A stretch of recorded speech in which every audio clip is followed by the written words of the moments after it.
À quelques jours de l'entrée en fonction de la nouvelle équipe gouvernementale dirigée par Sam Aloukonde, les anciens ministres membres du comité de conjoncture économique s'étaient réunis mercredi autour de Sylvestre Ilunga Ilunkamba pour évaluer, comme à l'accoutumée, la situation socio-économique au pays durant la période du 5 au 9 avril dernier.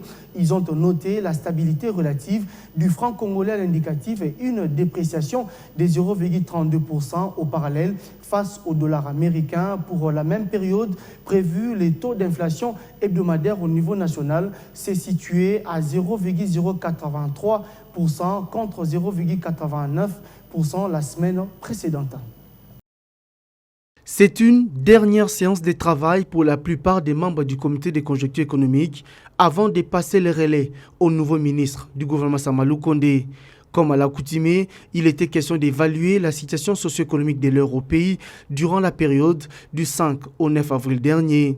Selon ses membres, réunis autour de l'ancien Premier ministre Sylvestre Ilunkamba, le taux d'inflation hebdomadaire au niveau national s'est situé à 0,081% contre 0,089% de la semaine précédente. Autre fait constaté, la stabilité relative du franc congolais à l'indicatif et une dépréciation de 0,32% au parallèle face au dollar américain.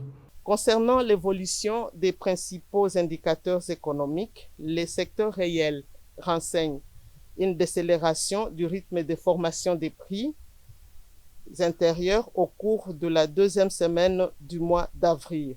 En ce qui concerne le secteur extérieur, il y a poursuite de la stabilité relative du franc congolais à l'indicatif et dépréciation de 0,32% au parallèle face au dollar américain au 9 avril par rapport au 2 avril.